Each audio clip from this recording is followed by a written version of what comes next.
So, looking good in public matters so much that even though I've been doing live streams and making videos for you guys for 7 years now, I still find myself like fussing just before these things start, just before I start talking to you, talking to a camera. So you can imagine that the fact that I used to be overweight and wanted to be living in a body that was attractive and functional for my activities, like playing with my daughter and snowboarding, must have gotten in my head, must have like really, it must have messed with me. I felt stuck. And eventually, I resigned myself to the idea that my current weight, so the weight at the time, was just the reality that I was going to live forever. Now, that acceptance had a really good side effect. A positive came out of that because it allowed me to start living my life again. I started doing all my activities, all the things I love to do, riding my longboard without caring, right? I didn't care what other people thought. I was in my 30s and 40s riding a longboard when people were looking at me like, what's wrong with her, right? Still to this day, I do that. I didn't care. But it had a negative, right? It created this powerful limiting belief that says something like, well, I guess I'm just overweight now, right? And there's nothing I can do about it. This is the way my life is going to be. A limiting belief is a belief that blocks you and says, this is the way it is, and there's nothing that's going to change. There's nothing you can do about it. This is life from now on. Now, because of this belief, I lived 11-ish years without making any kind of effort to manage my weight. I didn't even step on a scale, Wellness Warrior. Didn't look at how much I weighed. Okay. I want to talk about some limiting beliefs that we all have that impact all of us. And I'm going to start with the one that I think pushed my buttons the most. It's the one that says, I can't not eat, insert the thing. For me, it was chocolate. But I've heard people say things like, I can't give up bread. I have to have bread. So I held this belief about chocolate for so many years. And I would eat it whenever it was available.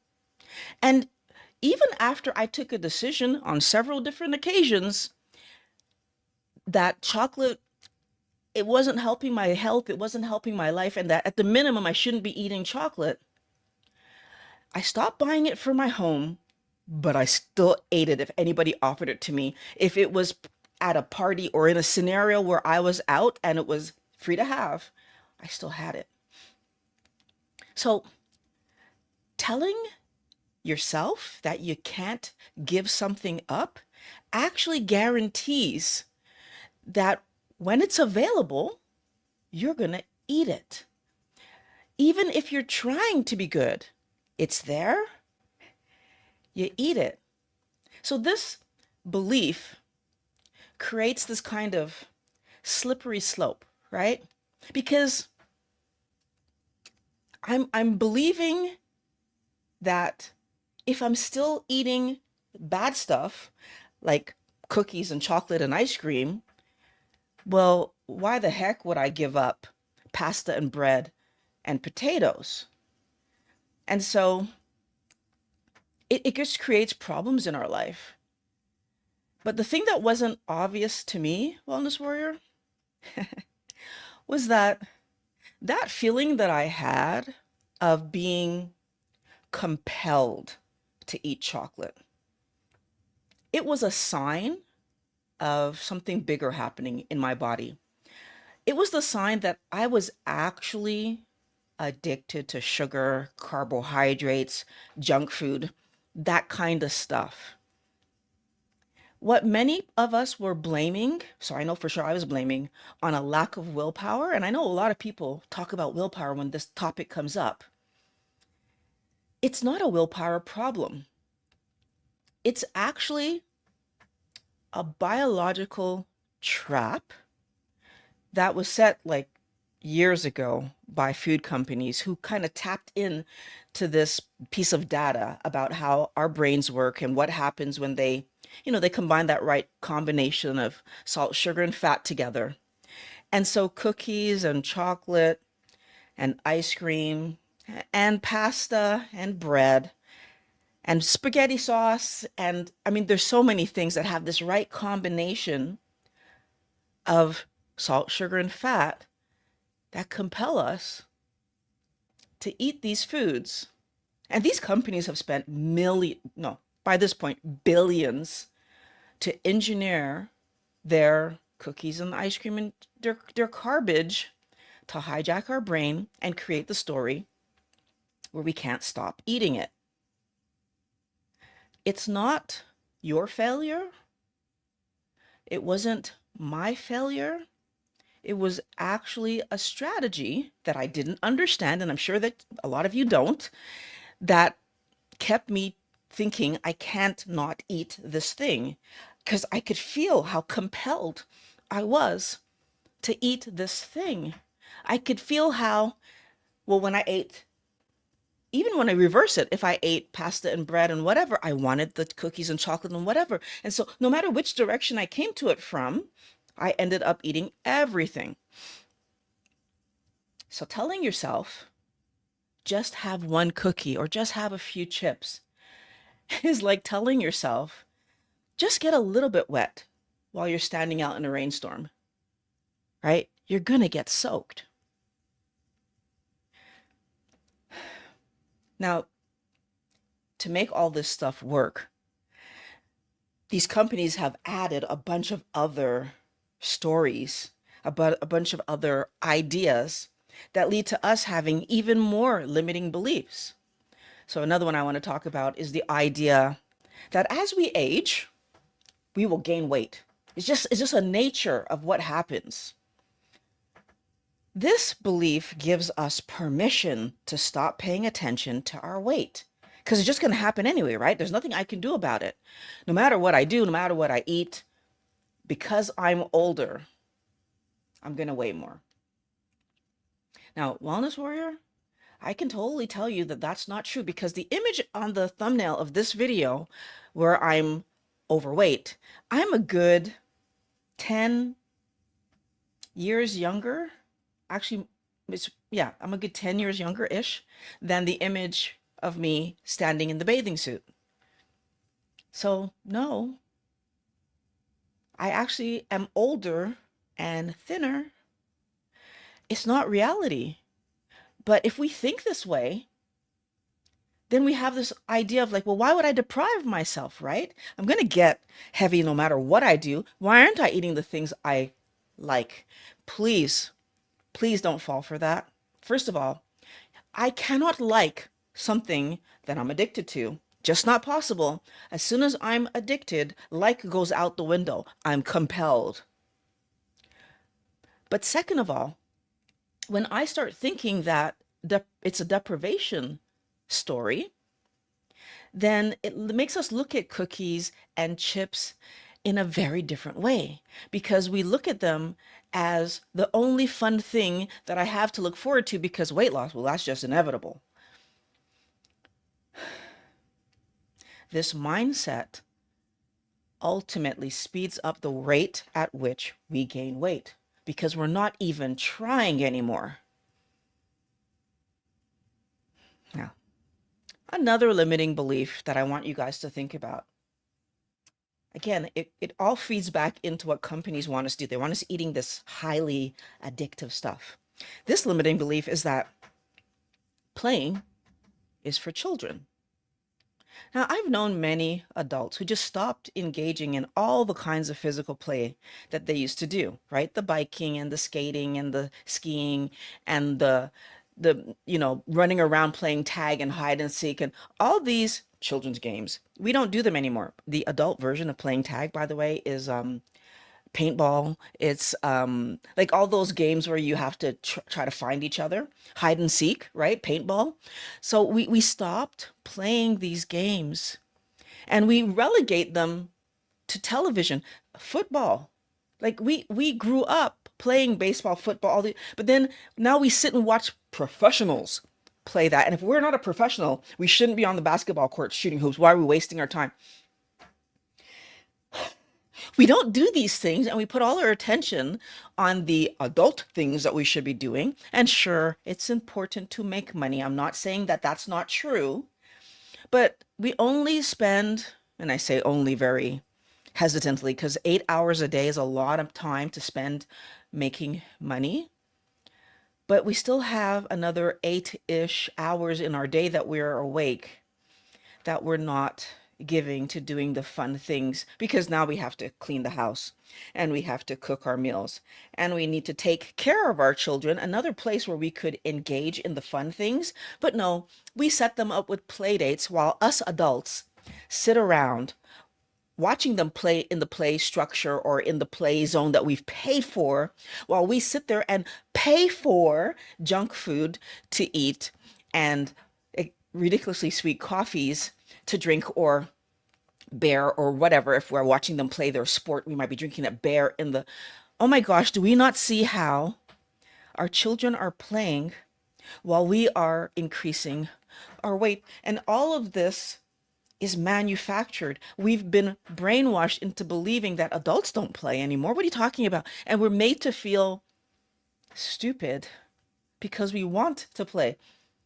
I have so many adults in my life that look at me like I'm crazy because I went skiing with my daughter, that I learned to snowboard when my daughter, well, I learned first and then she learned to snowboard because I learned.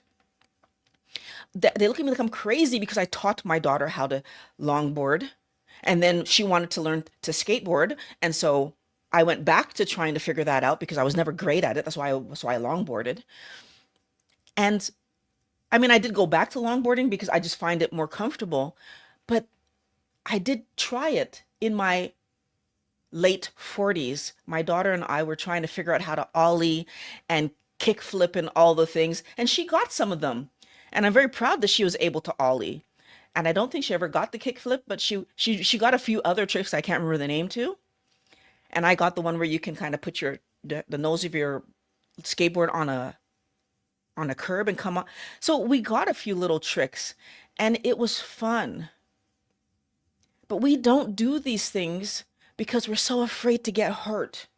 We don't want to fall down because we feel our body's that brittle. But wellness warrior, our body is brittle because we've stopped doing these things. You actually need to push your body a little bit for your muscles to stay strong, for your bones to stay strong. Your body will allocate the production, right? So the fixing that it does to what needs it. If I'm never stressing my body, then it's not focusing on that. As a matter of fact, what it's usually focusing on for most of us is trying to heal us from the stuff, the garbage that we're eating, the junk food that we're eating that's ruining our bodies. By the time we get to retirement, we're so afraid to do activities that all the things that we said, oh, when I'm older, I'll get to have fun. We can't even do them anymore because we're so afraid to hurt ourselves. And now we actually can't do them. We create the self-fulfilling prophecy and then live it out. And if I compare that to people, the people we could see clearly, like all the sports people, right? But even some of them, as they stop playing their sport professionally, they just stop doing it. But when you look at people like, for example, Tony Hawk is a great example. He's today 57 years old and he's still riding his skateboard. At 57 years old, still doing tricks. Now he might have changed how outrageous he is, but the last that I heard, he still has a skate park. Like if it's not on his property, it's like he still owns one and he goes there and he uses it and he keeps himself agile. That is what we need to do. if we want our bodies to continue to be healthy and we want our bodies to work with us. Okay. There's another belief that I want to tackle, and it's this idea, I hinted to it in the title, that thin equals happy.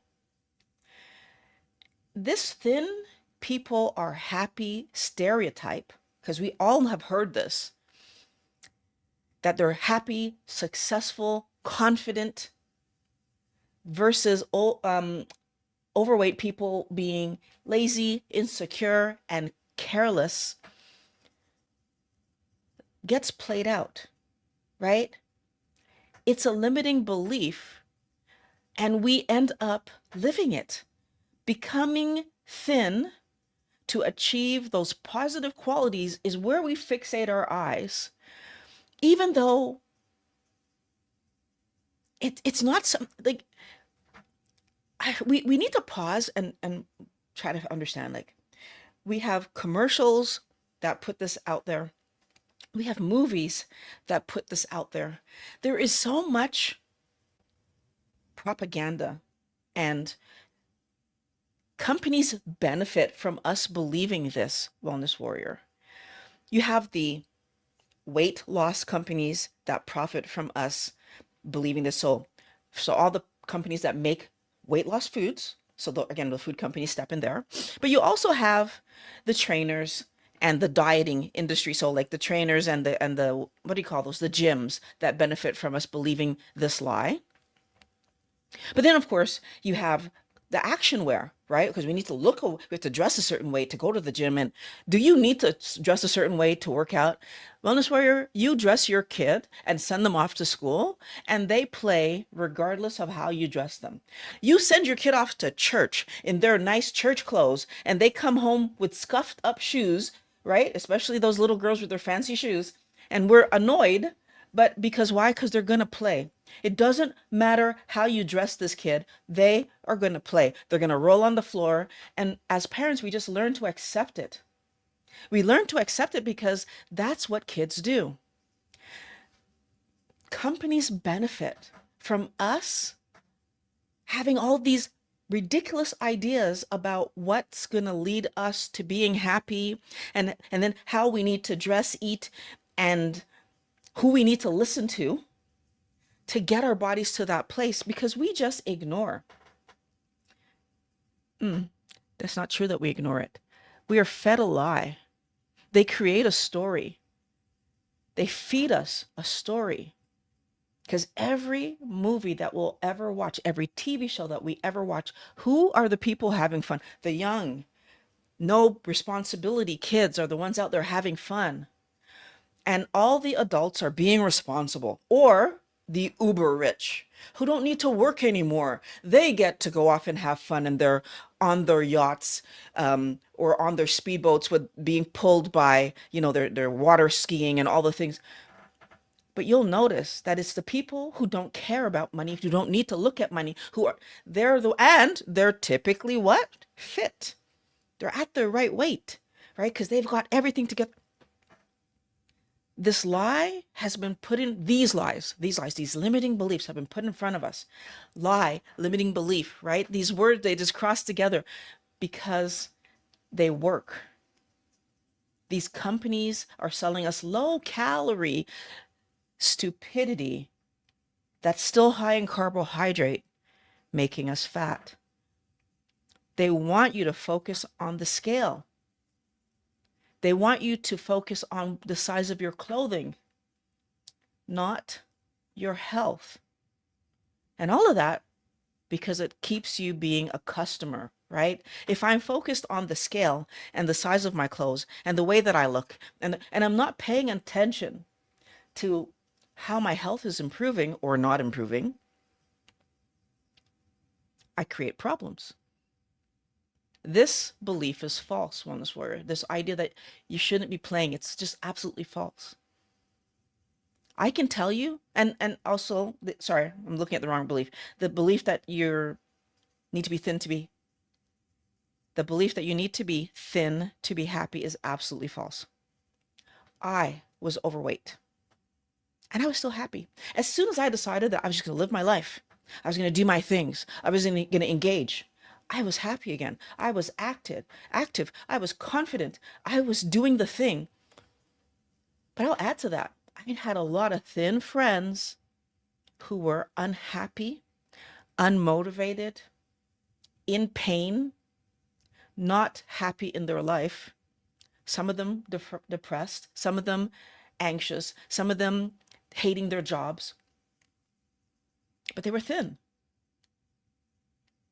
So the problem that I see with this idea that thin equals happy, well, if you believe you need to be thin to be happy, you're miserable even when you try to lose weight, right? During that process, all you can see is that you're still overweight. And so you're not happy the whole way, that even though you're losing weight, but I'm still overweight. I'm fighting with myself. Normal weight loss stalls, that because they're going to happen, and I talk about it in other videos why they happen, but briefly, when your body is working on internal damage, so making you healthy, your weight loss might stall. That's a good thing, but everybody complains about it and they're mad about it and blah, blah, blah, blah, blah. You shouldn't be mad about it, but you're not going to be able to see that benefit because my weight isn't going down and I get upset. And because of these two things, you're much more likely to quit, even though you were actually losing weight. But I didn't get to my goal as quickly and swiftly as I wanted to, and I give up on a diet, or I stall and I give up on the diet because this isn't working, and not noticing that my health improved. The second problem that I want to talk about is that you're focused only on the weight. And so you might do unhealthy things to make the number go down. So I've known people who were working out to the point where they got hurt and now they can't even work out and the weight goes back up. But again, I'm going to add this, and I've said this in other videos, but I'm going to add it here. Working out isn't the main thing you need to do. It's actually food that determines how much you weigh. Which brings me to the food part. They engage in bad eating practices, right? Every quick fix thing to eat, they're eating, whether it harms their body or not. And the best example I have of this right now is this whole sugar diet thing. People eating copious amounts of sugar and pretty much minimizing the protein and fat. And I mean copious amounts. I'm not talking about even fruits and vegetables. Eating gummies and like just candy, straight up candy and sugar, instead of eating real whole foods, because it's for a brief period helping them to lose weight. And it's for a brief period. Your health is going to be damaged, and then inflammation and all kinds of things will just push your weight back up. But you know what? Sometimes you need to live these things to understand the negative that's happening. And I actually had a family member who started smoking to lose weight because they read somewhere that smoking caused, and I'm not even joking, I can't make that kind of stuff up. And I just shook my head because in my head I was thinking, and this was before I knew anything about keto, carnivore. You're going back, I was in my 20s, and I was shaking my head thinking, but doesn't it also cause cancer? We already knew that by that point. But this is what people will do in desperation to lose weight. The third problem with thinking that thin will make me happy is that you view the entire process of trying to lose weight as a deprivation situation. Again, that's going to make the stalls that you're living feel like a fail. Gosh, I'm not eating all the stuff I love and I'm not even losing weight, is kind of the way you're going to be looking at it. And you're going to question why you're doing whatever you're doing. Now, what happens once you've lost the weight? Right? When you reach your goal, the excitement from the downward trajectory that you were on of weight loss, it's going to be gone. You're going to hit that number, right? Most people don't keep eating the new way. So the way that they were eating to get to that new number, most people stop doing it because their motivation weight loss is no longer there, right? I've achieved the goal. Again, when I will be thin, I will be happy, and therefore I can end my deprivation. See the problem? Your life doesn't magically change when you lose weight, Wellness Warrior. Anything that was causing pain in your life before you lost weight will still be there. The relationships that were troublesome, any life issue, whether it was health, work, friends, lack of activities, lack of hobbies, anything that was bothering you will still be bothering you. If you were unhappy before you lost weight, you will continue to be unhappy until you solve whatever it was that was causing you to be unhappy. Being thinner is not a magic bullet. It's not a magic pill. Now, I've spoken to many people who lost weight on a keto diet and they just regained it. All of it, right? And they all admitted that they had more energy when they were doing keto, mental clarity when they were doing keto, better appetite control when they were doing keto. So what caused them to regain the weight? They stopped doing keto. As soon as they hit goal, they said, I don't have to do this anymore. And all the weight came back. And the reason that they stopped doing the diet was because health was not the reason for doing the diet. They were doing the diet because it was helping them to lose weight. Now, Wellness Warrior, I really want to pause on this and focus on this for a few minutes because I need you to understand something. Your body is gaining weight because the things you're feeding it are unhealthy. The things you're feeding it are unhealthy. So your body's reaction to unhealthy food is weight gain. Your body's reaction to the healthy keto foods, and I'll say healthier keto foods because not everybody did keto in a way that only included healthy foods and still lost weight. That is how powerful removing large amounts of carbohydrates from your diet is. That you could still be drinking alcohol, that you could still be eating junk occasionally, and your body still regulate your weight. Carbohydrates in large doses are that problematic. That when we're living a ketogenic lifestyle and we understand to get our carbohydrate numbers down as low as we possibly can, many people, because their body is mostly in a ketogenic state, get to goal weight. So, how important is it to understand that your body regulates your weight, so it gets you to good health, well, good healthy weight. The health might still be struggling a little bit if you're letting those carbohydrates that are coming from bad sources still in there, but your weight regulates just by removing excessive amounts of carbohydrate. The carbs are a huge problem. I hope I'm making this clear. Here's the thing. Getting thin didn't take away the underlying pain that was happening in your life, that you were using food to self-soothe, that you were using food to take your mind off of, that you were using food to distract yourself from. And so when your weight is regulated, one of the pains, so this is one of the pains you were living, when these other pains show up, yes, you're still going to turn to these fun foods to help yourself feel better, right? And they will momentarily help you feel better. But then as your weight rises, and in the occasions of some of the people I've spoken to, when you get back to that overweight scenario, you're upset again about weight as well.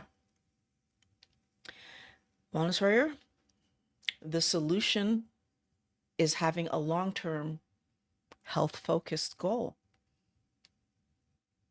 So if you start any goal with a limiting belief, then you're going to be in trouble, right? It's going to put you at risk for yo-yo dieting. Because what's going to happen, you're going to be so focused on getting to that goal weight, you're going to be on it and you do it good, and then you let go because, yay, I'm here.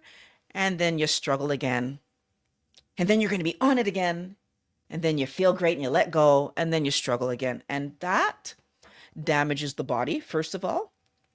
But not only from personal experience can I say this to be the truth. Every time you let go, you end up at a higher weight than what you were when you started. But from the experience of talking to many people in my community, wellnesssquad.org, in that community, multiple people have told me the same thing. Your weight rises. Every time you do it and let go, you're heavier and you're heavier.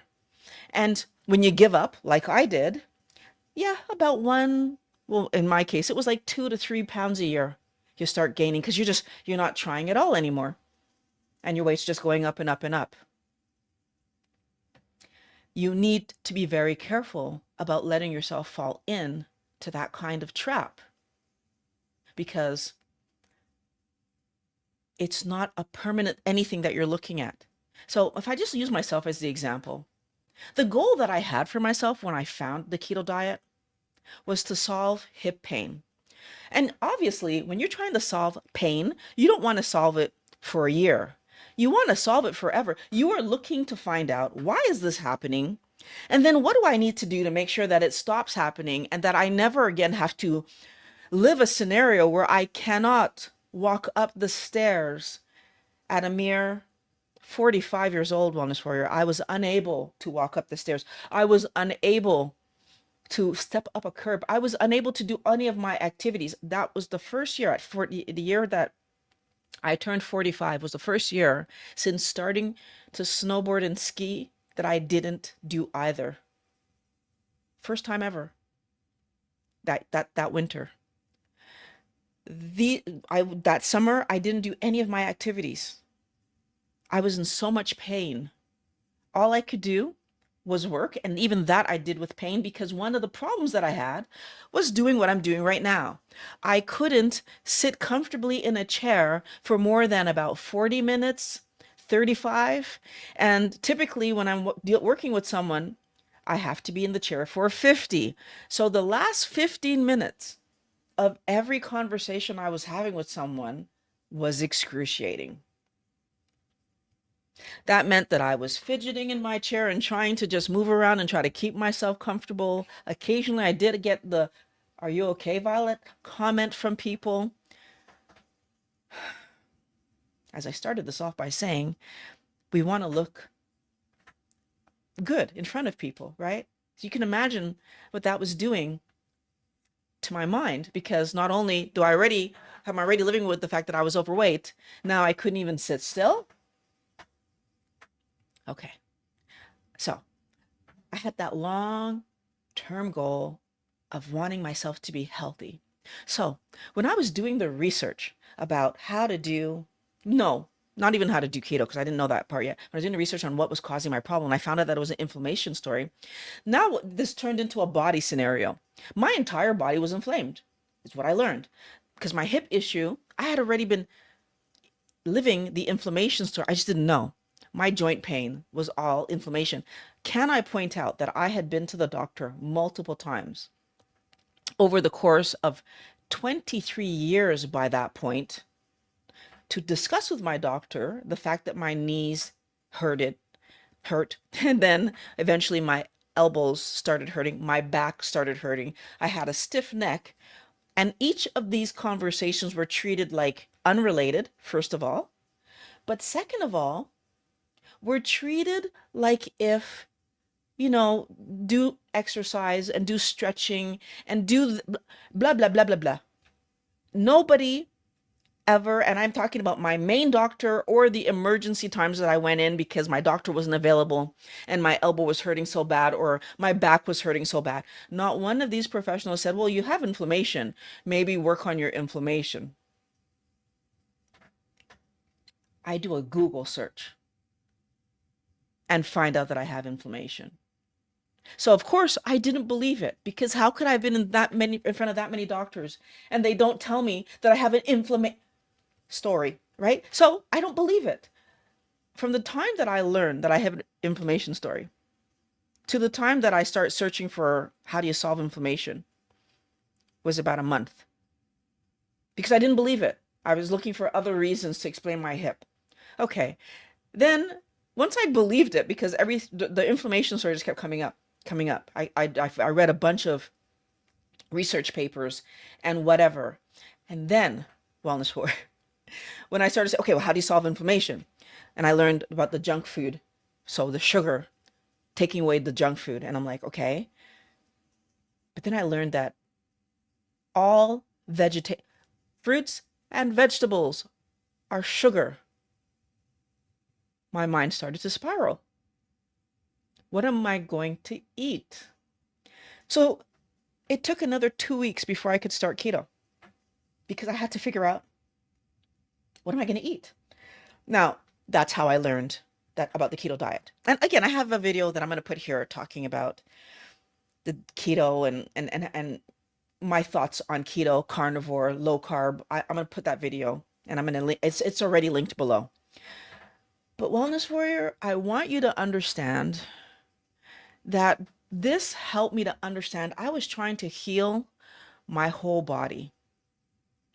So I had to be sure that whatever I was starting right then and there was not only something that was safe to do. I was already in pain, although by that point, the amount of pain I was in, I probably was just going to start this and try this anyways, because I was crying when I got off calls and got away from my clients. It was like, it was horrendous. But I wanted also to be sure that this was safe to do because I understood that the inflammation that I was living wasn't something that just happened to me accidentally. Everything that I was reading was indicating that it was the food that I was eating that was causing the problem in my body. I realized that my health was actually in danger, right? Because that inflammation, although attacking my joints initially, had caused obesity, had caused, now the new question, what other internal damage? Because I, in reading what I was reading, also understood that the internal damage that's happening in your body, we don't know all of it, right? That's why we need blood tests and all that stuff. That's how we figure out the internal thing. That's why we need scans and all that, so we can visualize what's happening inside. So yes, I could tell the inflammation in my joints because I could feel it. I could tell the obesity because I could see it.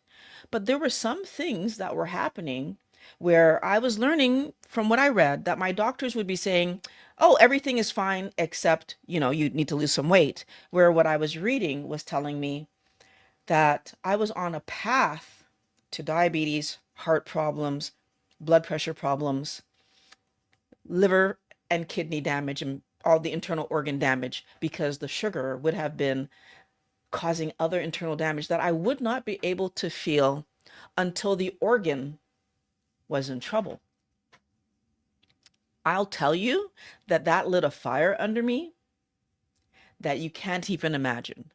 And the way that I want you to think about it is that you don't solve your financial issues just by paying this month's bills, right? What you do is you create a system to pay your bills not only this month, but far into the future so that you never have to worry about this ever again. And that's what I did, Wellness Warrior. I wasn't looking to just solve the weight and the inflammation. Now that I knew that there was an underlying current of problems happening in my body, my goal was to put something in place that was going to solve this, not just for this month or this year, but forever going forward into my future. So I want you to challenge the belief that we have, right? Ask yourself if your belief systems are what's actually keeping you stuck. Because that's what was happening to me. I had all these ideas about what these things, so what was okay to do, what was normal to think, right? I can't not eat chocolate, or, playing is for kids. I had all these ideas. Well, I didn't have the playing for kids one because I love taking my kid out to play, but a lot of the other ideas I did have, and they were keeping me stuck. And I need you to look how many of these ideas do you currently walk around believing that are keeping you stuck, that are stopping you from doing the things that would actually help your body to be healthy, especially the ones that are around weight and food? Because until you really understand that true happiness doesn't come from looking a certain way or weighing a certain amount, it comes from feeling healthy, because I'm actually managing not just my physical health, but my mental health by addressing real problems in my life, right? Eating healthy food and addressing the problem people in my world, addressing the problems at work, having hobbies and activities to entertain myself when I'm not working.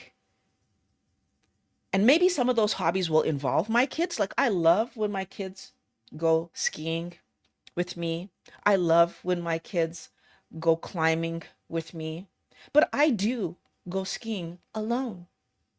And I will go climbing alone, although I haven't had to yet. They love it. But I've been skiing many times alone, and snowboarding, as a matter of fact, many times alone. I go longboarding alone. I go bike riding alone. Why do I do these things? I do them because I love these activities, and therefore I'm willing to do them on my own. This isn't a story about needing or excluding people. This is not a story about, what am I trying to say? I want us to see that it's about making your life feel as amazing as you can make it feel. This is about making sure that life is happy, right? So having positive interactions with people and those good relationships around you. Again, why I always encourage you, come and join the wellnesssquad.org. That's where the community is. The Wellness Squad is where we get together, support each other, talk through our problems. We're going to have our meeting tonight. So there's office hours tonight at 7:30, 7, it's listed down, 7 p.m. Eastern. Come join the community and talk through these ideas, right? Where I can go more in depth than I can even do here and talk about the reality of why we get stuck. I want you to have, you want to be able to live comfortably, right? And that means that you can take care of your body, and that means you know how to take care of your body. That's food, that's exercise, that's enough sleep, right? Those are the three main things. And then if you can add the extras, right? But food is first. Food is absolutely first. Sleep is second, in my opinion, then exercise. And then any of the other extras come after that. And you need hobbies, Wellness Warrior. You need activities to enjoy so that you're not tempted to eat foolishness that food companies are going to constantly be putting in your face, to drink, because companies will constantly put that in your face. That's what adults do to have fun. No, that's what people who can't or don't, maybe they don't know better, do to have fun, because you're just harming your body. Our body does not want its liver overloaded trying to process out too much carbohydrate or too much alcohol, or any alcohol for that matter, not even just too much, any alcohol, because the normal processes of just eating real healthy food. So if I just talk about meat, fish, poultry, eggs, actual food, because that's what's food to our bodies, by the way, meat, fish, poultry, eggs, just that stuff leads to our body needing to process out. So our liver, kidneys, like it has stuff to already process out, because as we break down real food, there's waste material that's created. So when we add vegetation to this, we're just increasing the amount of processing that our liver and kidneys and intestines and all that stuff have to do. And this is not an unlimited resource, Wellness Warrior. You know how you know that every day you drive your car is a day that you've taken away from being able to use the car? The flip side of the coin, that's why you have a car. But if you could walk to the corner store and back, you don't just drive your car to the corner store and back. You save that mileage because that's a distance that I can easily walk, right? Replacing the car sooner than I need to. Why would I do that? Think about it that way for your body. We keep doing things in our body that makes it have to process more than it should. We are taking away precious resources that we're not going to be able to just get back because you can't. Once like the damage that's being done is the damage that's being done. I'm trying to maximize my body's ability to take care of itself. And I hope that you do too. So being at a good weight, it's more about eating the right foods to build and repair yourself, right? To fuel your body, right? In a way that you can be comfortable with. And that, again, I have this video that I'm going to put where, and it's already linked below. Low carb, keto, carnivore. It's going to help you like look at what's the best way to do it. But any garbage that you add to that, it just takes away from your body's ability to do what it wants to do. So please, please, please do not be pulled into the lies that companies feed us. Okay. And while you're down there in the description, you can check out the community link. I do want to help 1,000 people. My goal is to do that. And before we get to the, Thanksgiving and Christmas and New Year's celebrations, I want you guys to be as solid as you possibly can be in what you're doing to take care of yourselves. So the more times we can talk down or in the community, like what we're doing tonight, and that I can help you stay on track, the better. Also in the community, we can communicate with each other. So consider going and checking it out. I'm looking forward to talking to you guys. Now, I'm going to be going through the conversations. So any questions you have, this is the time to put them in. I'm going to go through as many as I can, hopefully all of them. Usually I can get through them all before we end today. I'm super excited to talk to everybody. And hello, K-Day. Nice that you are here. Your questions, anything you want to ask me, this is the time to put it in the chat for right now. Hello, Linda. Nice to have you here. Good morning. Thank you for being here with us, or for us. I'm always happy to be here for you guys. I've said this a million times. Talking about this with you guys helps me to stay on track too, because it keeps me thinking about how the heck did I get here? Like you'll be surprised. And this is another part of the reason I think sometimes that we go back to eating garbage when we're not talking about it with each other, when we're not talking about it and helping other people out. It allows us to think that it's not such a bad thing to eat this or that or whatever, when it absolutely is a bad thing. It's horrible. It's not helping our health. Yep, garbage equals chasing. It took years for me to learn this simple concept to retrain my brain. You're right.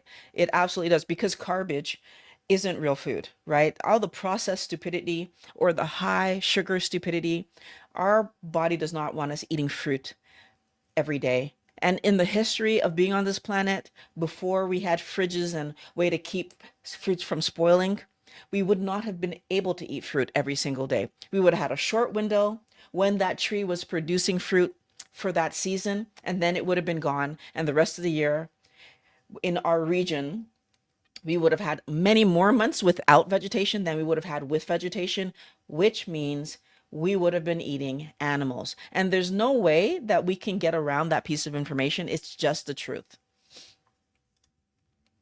So as we age, we'll gain weight in such an outdated lie. Thanks, Miss Violet. For bringing the truth to the statement. I know. And you know what? I should have known it was a lie, because in my own family, I had a few people who were the same weight for as long as I could remember. Their age was going up and up and up and up. And so I'm talking about my aunties and great aunties and whatever, and they passed and they were their weight and they never shifted, like they settled in on wherever they were, and that was just how much they weighed. And my mother's another great example of that, where her weight has settled and she's just the weight she's been for eons. She's just been that weight. Now, for myself, at the time, my weight was rising, rising, rising. So I do feel like the fact that the older people in my family had a very specific way of eating, and they were more focused on, like, they didn't eat children's food, as my dad loved to call it. So they just settled at a weight and they just maintained. So I do agree that this is just outdated, and I should have at least on that one been able to see it. Unfortunately, I didn't, and that's just a part of life, right? Thank you so much for your words today. We have got to get busy living. Yes, Yvonne, thank you for pointing that out. We do. Living is the important thing that we need to be doing. However you like living. If you like doing activities, if you love painting, if you love reading books, and I still feel like we should be trying to use our bodies, because moving is so important. But I was watching something the other day, and actually something that I want to work on and try. This woman was talking about just sitting on the floor more. And she was pointing out that we're so used to like the back of our chair, and like so many of us, we sit like this all day long. And I'll be honest with you, when I work, that's how I sit. I do find it interesting that when I'm in here doing these videos, this is how I sit. I'm never touching the back of the chair. But at work, when I'm with clients, I do sit reclined. I'm not really sure what the difference is. And maybe it's just the type of chair that I have at work. And so maybe changing that chair might be an interesting thing for me to play with and see, like, how does it impact how I sit? But 100% I've noticed that, yeah, I have this more relaxed structure stature when I'm doing my work, my daytime work, which is most of what I do, right? We all work like 8-ish hours per day. That's 8 hours of me sitting reclined. Or the other thing I do is I support myself on my elbows. Like even when I'm here, I'll do that. I'll support myself on my elbows in this chair. So like learning to have no support here and just sitting up and keeping my posture correct is something that I do want to work on. And I'm looking to see like what are the different ways I can do that. So I'm going to be looking into that because I do find it very interesting. This lady was talking about it, and it kind of got me thinking like how could I work on that a bit better? But all of these things, so if you're not the person that wants to jump on a longboard or go running and hiking and all that kind of stuff, but what are you doing to keep your body flexible? How many trips up and down the stairs do you have to do per day? Like just things like that where you can validate that I'm keeping my heart pumping. Like for example, I do have stairs in my house. I make it a point to run up my stairs, right? I don't just walk up my stairs. I run up my stairs. And that small step, I walk down because you don't want to fall. But I have I'm much less likely to to fall running up my stairs. I've been doing it forever. I've always done it. It's just this thing that I've noticed about myself, like since a little kid, I would run upstairs.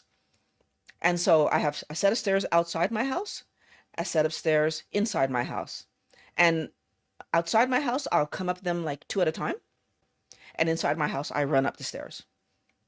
And I do it every single time because I just do. It's just it's a thing that I've taught myself to do. And I'm happy that I've done, and it's something I taught myself to do since lose the weight. Happy that I've done that because it helps me to validate that I'm okay.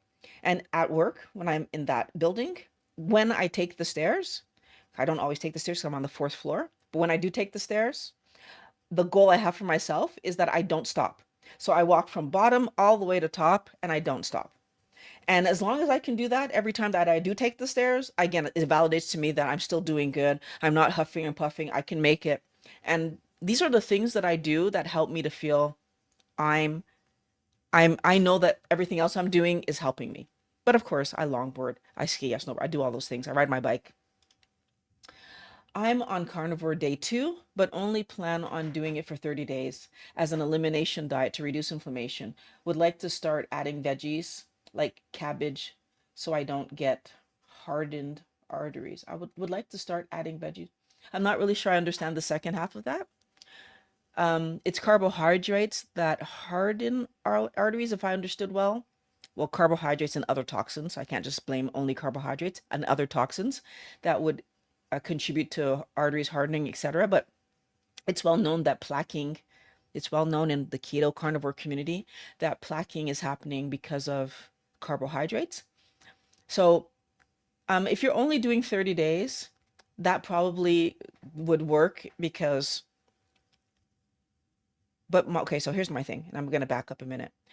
If you're going from regular diet to carnivore, I would say please pause and not do that.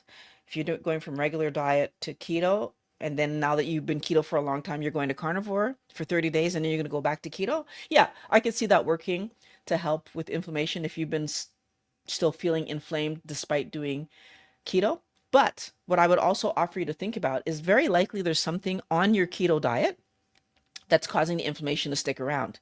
So I would more likely, rather than trying to go to carnivore completely, I would have looked at like what meals do I have that cause my inflammation to flare up. But since you've already transitioned to carnivore, then you can still do that. Like look at like when you do go back to your keto lifestyle, what foods, right, are causing the flare-ups, and I would just add back one at a time, slowly, slowly, until I find the one that causes the flare-up, or the families of foods, right? So I would look at what the families are and add back a family at a time.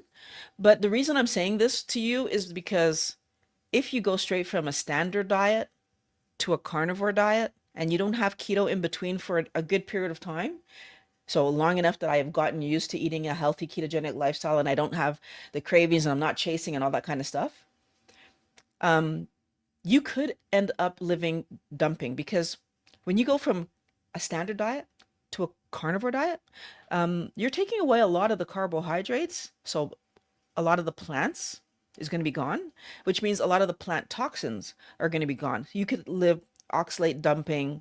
You could have solanine cause problems. Like all the toxins, there's one called broccoli or in broccoli, there's one that starts with a B. Like there's all these toxins that exist in these foods that could end up impacting you negatively because they get released from your fat because you just eliminated them all at once. And that could lead to negatives like skin issues and worse, like real like kidney stones and like it could lead to real issues. So I'm encouraging everyone, please be careful and, transition slowly across these things. But if you're telling me that you did carnivore keto and you were used to doing keto and now you've transitioned to carnivore, terrific. And I would love to know how it works for you. Like if you want to come back in a few weeks and let us know how that whole process worked out. How long did it take for the inflammation to go away or to get to a better place? Chances are it won't completely go away until your body heals internally. It takes anywhere from, or I should say up to anywhere like 20-ish years for our body to completely rebuild itself. So it's a long process. This is part of the reason that I want to make today's video, is to help people understand that what you're trying to accomplish is a healthy body, right? And that means rebuilding my body on healthy food. That means consistently doing that for 20 years. So, because we have that kind of turnover, right? But the good news is that once you've done it for 20 years, you just keep doing it. And the second leg, and I'm calling the second leg from when you start doing healthy eating, that leg of your life is going to be just healthier because you're always giving your body what it needs to rebuild and be healthy. So far, it's been great. Congratulations. I'm glad to hear that.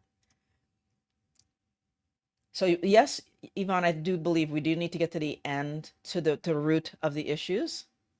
So that's a key takeaway. Thank you very much.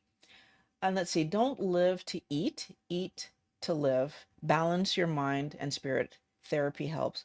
Absolutely. And of course, everybody who's here knows that I'm a big proponent of therapy, clearly. And like, I think I'm lucky that I've always been a eat to live person. I could never understand people who told me that they were going on a trip or a vacation or something. They're going to drive more than an hour to go try a restaurant. To me, that stuff always made me just like shake my head like, what? Because I've never cared that much about food. The things that used to get me, like I said, are chocolate and cookies and ice cream, and you can get that at any corner store, right? You don't even need a grocery store, any corner store. By the way, why are there so many corner stores in low income housing places?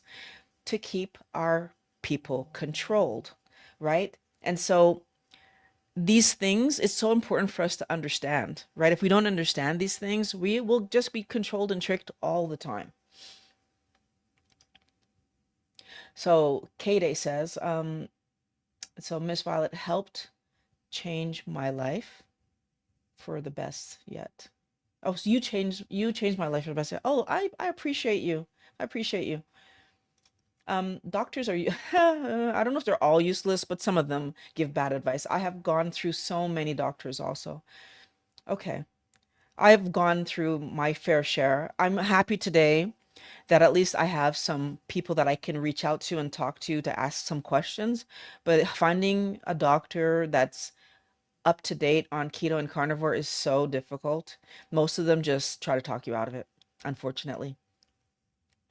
Fruits and vegetables are sugar. Blew my mind. Yeah. Miss Violet, have you gotten to change your coffee recipe? What is your coffee now? Thanks in advance. So, coffee is an interesting one. I'm slowing down my coffee consumption. Now I'm only doing one coffee per day. And I did change what I'm putting in my coffee. Um, and I do have to make a video about the first change that I made because what I want, so there's a video coming on this. And the reason I haven't made it yet is because so far what I've found, although interesting, wasn't as mind-blowing as I was kind of hoping it would be. So I might just make the coffee video one big video and just explain my final results. But so far, I've stopped putting cream in my coffee and I'm only putting the butter that I was putting in my coffee.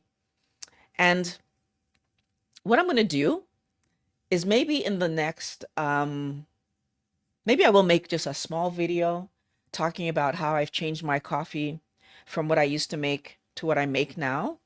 But I used to make cream butter in my coffee, and now I put just butter, and it looks beautiful because I figured out a little trick on how to make it. And so I'm not going to say what the trick is. I'm going to make a video about it because I do think that me showing you what I was doing will help anybody who's able to do what I'm doing enjoy their coffee a bit more. So I know how vague and cryptic that what I just said was, but I'm going to make the video. And when it happens, hopefully it's going to help a lot of people to see that there's always an option. If you want to do something and you think it through, you'll find an option. And the only reason also that I want to do, I want to just test one more thing to see if I can do it two ways, because I want to make sure that everybody has a way to do what I'm doing. And one of the ways that I'm doing it, I will say, is tricky to say the least. So, but I'm gonna play it forward for you guys. Um, so yeah, but to say my current coffee recipe is 45 grams of butter in black coffee. And how much coffee do I make? I would say it would probably work out to be like a 2 measuring cups of coffee. So like when you have a measuring cup and you get to 2 cups, that's about how much coffee I drink per day now.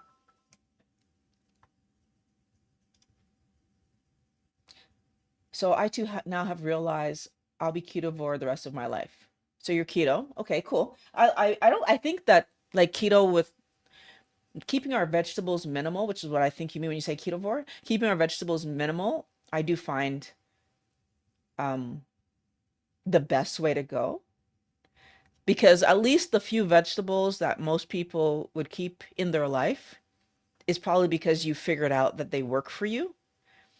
And the thing is, for me, part of the reason that I like people to just be really clear about what they're doing is that if I'm, whether I'm low carb, keto, or carnivore, is more going to be dependent on where I started than anything else. So if I find keto or if I find this carbohydrate problem early in life, let's say that I'm under the age of 30 and I'm not already showing huge symptoms, doing a low carb life is very likely all I would ever need to do.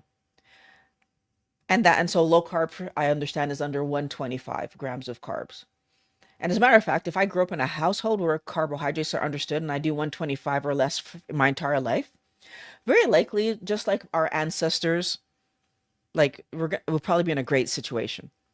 This is especially true if I keep garbage to the minimum, and like really, really, I'm saying to the minimum, that I hardly ever have it.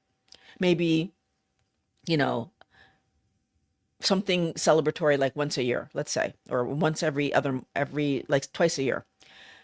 And I'm saying that because if I came to this story so early in life that I just understand that that stuff is not great, you're probably going to treat it the same way you treat drinking. And so far, like now that I really see the issue with drinking, like if I have a drink once or twice a year, it's amazing to me. But even before I understood this level of craziness, back when I was normal diet, I still only had a drink, if I went out with friends. I never drank at home, like ever. That wasn't a thing. And if we went out with friends and there was some kind of celebration happening, I would have a drink. If not, I would have, here we go, I would have a soda, right? I would have like a Pepsi. So I now know today that the Pepsi or having a drink, same. So it's still attacking my liver. I didn't know that at the time. But my mental process was it was better. That's what I thought. And that's the way I was treating it. Now that I know what all these things are, I only ever have a drink like once a year, twice, maybe twice. I'm trying to think like, I think the last time I had a drink was New Year's. But I'm even thinking this past New Year's, did I have the drink? But I know at our anniversary, I had a glass of wine. So that would be like a year ago ish. But I can't remember if I actually had the champagne at New Year's this year because I don't even like champagne. So I think I probably skipped it because I don't like champagne. Um, let's see. The problem people. The problem people. Yeah. So, I mean, yeah, when we're talking about all the people who push us to eat garbage, when we're talking about all the people who trick us into believing that exercise matters more than what you eat, when we're talking about all the people who make us believe that how much we weigh or the size we are, the size of clothing we wear, or whatever matters more than our internal health. As long as I'm eating healthy, my body will eventually get me to where it's supposed to be weight wise. It's about keeping your eye on what matters, Wellness Warrior. If you focus on eating healthy, you will get there. So Kate says, about your coffee, do you still consume cheese and your infamous Caesar salads? No, so I'm carnivore now, full on. I eat meat, fish, poultry, eggs with the amount of salt on each of those things that taste good to me. That is all that I eat. I don't eat vegetation anymore. I've recently removed the heavy cream from my diet because that was still there because that's allowed on carnivore. But I had removed the cheese when I went carnivore. So even though I was doing carnivore, I had removed the cheese. Well, oh, I can't say that 100%. I would say that I was treating cheese like the occasional treat. But since I removed dairy from my coffee, so therefore I've removed it from myself altogether. So that's what I'm going to say. So I'm no longer having dairy at all. So my boyfriend eats so much fruit. He knows the concept of it's fully sugar, but he's so thin. So, Kate, I hear you. And one of the things I find so frustrating is that we think being thin matters. Being thin doesn't actually matter because the internal damage that's happening is still happening. And for people who are thin and consuming a lot of high sugar things, it's even scarier to me because that means that your body is not putting the sugar in fat storage, which is protective to the body. So, what's it doing with it? Is it putting it in tissues that will then lead to actual harm once we start to know that that's where it was putting it? So, for example, some people lose their sight. Some people especially diabetics, will have like lower extremities have problems, and then they would need to have them amputated. A lot of people have heart issues, and so it is scarier when you can eat high carbohydrate things and not gain weight, because your body must process those sugars and do something with them. This is part of the reason that I get so frustrated when people are only focused on calorie count and they're not looking at what the person is eating. And then has your boyfriend gotten a scan to see like how what's his cardiac calcium score, or right? So like I would just encourage people, it's your weight is not the be all end all in whether or not you're healthy. Is your boyfriend's ability to focus and concentrate and think well? Does your boyfriend have any mental health issues? Another sign that your body is not managing well is that you have mental health struggles. Let's see. Last question, the microbiome. Do you believe it's a factor in the diet, and how do we grow a more healthier microbiome? Like, i.e. Michaela Peterson, thanks. I've watched a lot of Michaela's videos. I think she's amazing. She's Canadian, so I'm always happy to see another Canadian person doing amazing on YouTube. The thing about the microbiome is it's actually dependent on what you eat. So if I eat vegetables, my microbiome will shift to process those vegetables. Now, just because my microbiome shifts to process vegetables doesn't mean that that's healthy for me. And I think this is part of the problem that healthy microbiome produces in people is it's misleading. If you eat healthy food, then your microbiome will be healthy because it's based on the healthy food you're eating. What is food? Meat, fish, poultry, eggs. That is food. Low carbohydrate vegetables are less harmful than high carbohydrate vegetables. If you so choose to eat low carbohydrate vegetables, then your body will be able to manage those low carbohydrate vegetables. So your microbiome will adjust to metabolize those low carbohydrate vegetables. It will not stop your body from being gassy. It will not stop your body if it does have a problem with small intestinal, it's like that SIBO, small intestinal by whatever bacterial overgrowth. It will not stop that from happening. So there's a reality that as long as your body can manage the vegetables that you're eating, then your microbiome will process those things through. They will pass through, and you will do as well as a person can do eating vegetation. I'm not going to say that that's healthy, but it's healthier than eating high carbohydrate anything. So the lower carbohydrate the fruits, because avocado is a fruit, olives are a fruit. So the lowest carbohydrate things you can eat, the better. But if you want your microbiome to be the healthiest, in my opinion, that's eating only healthy foods, meat, fish, poultry, eggs.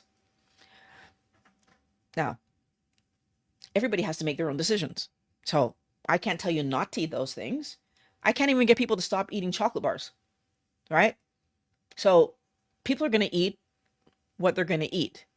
I think it's just, I hate to see terms like healthy added to terms that make it seem like there's a way to do something that there's not.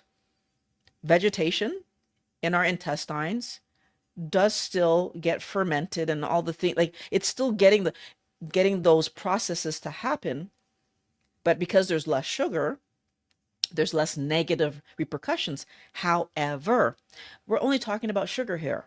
All the negative repercussions from oxalate, because for example, avocados are picked way too early. They are very high in oxalate. Going to the tree and picking a ripe avocado off the tree will have a lot less oxalate. And I can't remember what the percentage was. I used to know it, but I can't remember right now. But it's more than 100x. It's crazy how much oxalate is in it because it's been picked prematurely. It's not ripe when they pick it, because if they picked it ripe, by the time it would get to us, it would be spoiled. So they pick it before it's ripe, and it ripens on its way to us. But all the oxalate, which is harmful to our health, is in the avocado. So even though it's the lowest carbohydrate, one of the lowest carbohydrate vegetables I mean, sorry, fruits. My goodness.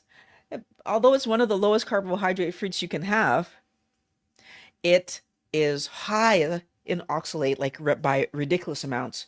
And therefore, your body is still going to react to the oxalates in it. Same is going to be for almost every vegetable that we eat, right? They're always going to harvest them a little bit early so they can make it wherever they want to ship it. And so, therefore, you're getting more toxin because the plant hasn't pulled the toxin out and prepared it for the animal that it wanted to eat it. Again, we are not the target animal. It's the other thing that we all need to accept, right? The animals that we eat are the target animal.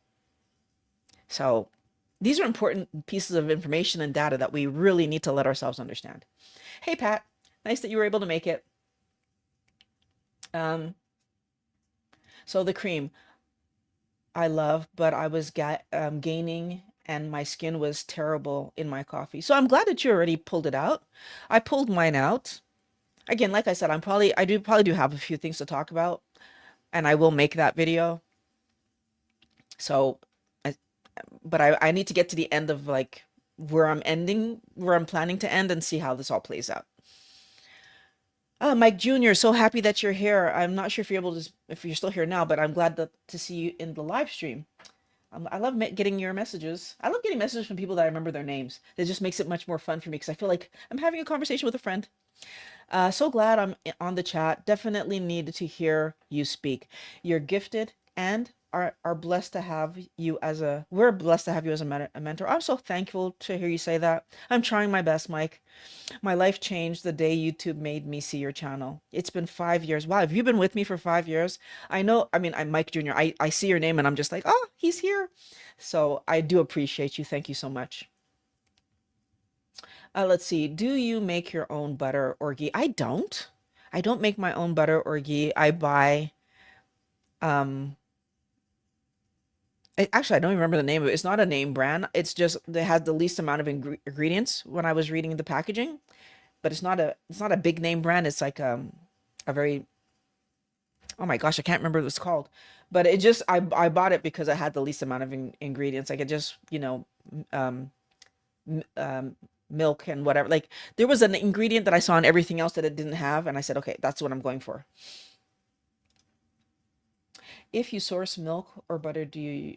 Okay. If so, what do I don't, so unfortunately not. My closest is the problem people most of the time.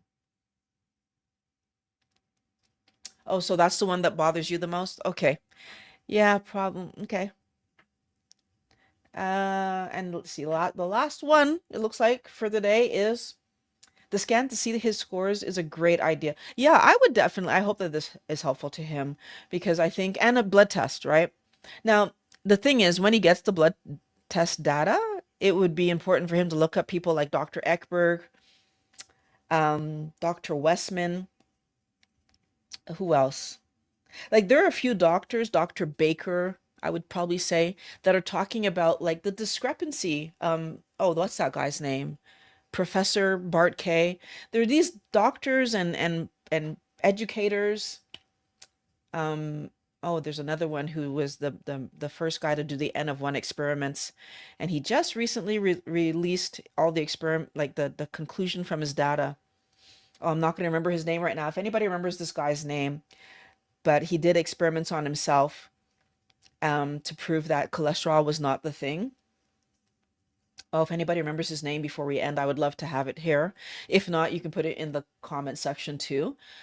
But he's such a big guy. I don't know why his name's not coming to me. The only person who's coming to is Dr. Mason, but it's not him because he's not a doctor. He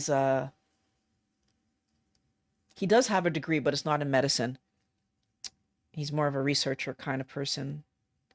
But these guys put up a lot of data that, no, sweetheart, it's not Eckberg, but thank you for that try. They put up a lot of data where they showed that you can, so they kind of gave the numbers. Even Dr. Berg recently gave some numbers based on his wife's labs. And what they wanted to show was that the numbers although Dr. Eckberg is a person that we should look at. So I'm not saying Dr. Eckberg has a lot of good data about our blood markers. So, but the point I'm making is that these people have put up great information showing that the data that we keep comparing ourselves to is a pool of the world that is unhealthy. So when we compare ourselves to other Americans, and when I compare myself to other Canadians, but they're all obese. They're all overeating junk food.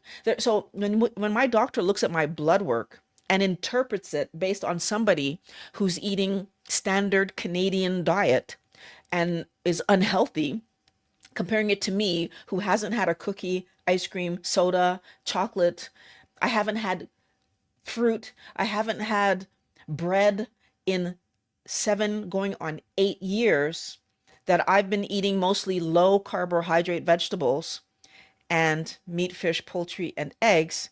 When we compare my blood work to their, of course, like things are all over the place and it still looks like something's wrong with me, but in the other direction, right? They don't interpret my data correctly. So your boyfriend getting some scans done. The scans though is going to be obvious. If you have plaquing or something, that there's no getting around that. Scans are great. But the blood work, he needs to also look at that blood work and then have like what do doctors like Dr. Eckberg and like all the doctors that we are currently paying attention to, what do these, Dr. Lustig, another great one, what do these doctors suggest? And I think if you let yourself look at that data, then you're going to start to realize that even though I'm not overweight, there's still stuff to work on, right? And I have another analogy here just to close up the video. It's like just because I'm thin doesn't mean that I'm as healthy as a person who runs track, right? That person, if I were to try to run track beside that person, they're going to run longer, they're going to run faster, they're not going to get winded, right? So even though I'm thin, you know, if I can get on the court with someone playing basketball, they're gonna, again, that person that plays basketball all the time versus me, and I'm not even talking about professional. I'm just talking about someone who does it regularly. They're gonna throw hoops and they're gonna be on the court and they're gonna be playing and I'm gonna be huffing and puffing because I don't play basketball. I don't run track, right? But put someone beside me. So I longboard. Put someone on a longboard beside me, and now all of a sudden I can compete, right? Because that's where my stamina comes from, right? And eating healthy and like, right? Like if you put me and someone who maybe we both ride longboards, but I'm eating super healthy and you're not, how much longer will I be able to go than that person who doesn't eat healthy? And it is interesting to me how when we were going skiing and snowboarding, this is like going back, like I could be on that hill and I didn't need to take a break where the kids would be exhausted. Oh, we need to go in for lunch and whatever. And like they're kids, right? Like you would think that they would just have the ability to keep going, going, going. But they would always peter out before me. And then we get back out on the hill and then we would be going again. And no, they need to go home and they're tired. So I think that it is important for us to understand. It isn't just about getting thin. We're trying to heal the internal of our body. That is the most important thing that we're trying to do here. If our body is healed on the inside, our weight's going to regulate. Your body's going to get you back to that correct place. Again, remember, your body still thinks we're living in the forest and we need to go catch some food. It's going to put you back to the right weight. It's going to allow your muscles to start growing again if you start using them in a way that allows them to grow. And that's probably why I'm still as strong as I am, because my climbing and my longboarding and my all the things that I do, the little bit of push-ups that I do every morning, it's not a lot, but I do them because I like keeping myself in that habit of just get up, just do, I think sometimes I do about 14 push-ups. It's not a lot, but 14 push-ups is 14 push-ups. Right? Sometimes I'll do 16, sometimes I only do 10. It's like I do as many as I feel like doing. I don't do it to exhaustion. I just do it because I do it. So I want us to do the thing that helps us to live in the bodies that get us out there living. Like I said, go into the description, join the Wellness Squad. I want to talk to you guys. I want to make sure that I help you stay on track, first and foremost. Second of all, the video that I'm going to link here at the end when I have the ability, but it's in the description right now, comparing keto and carnivore and like which one should you do. It's already linked down below. Can't wait to talk to you guys again next week, Monday, 11:20. I'll be here in the morning to talk to you Eastern time. I'll be here in the morning. We'll have another chat. Thank you so much for joining me. And I can't wait to talk to you guys again next week. Bye, guys.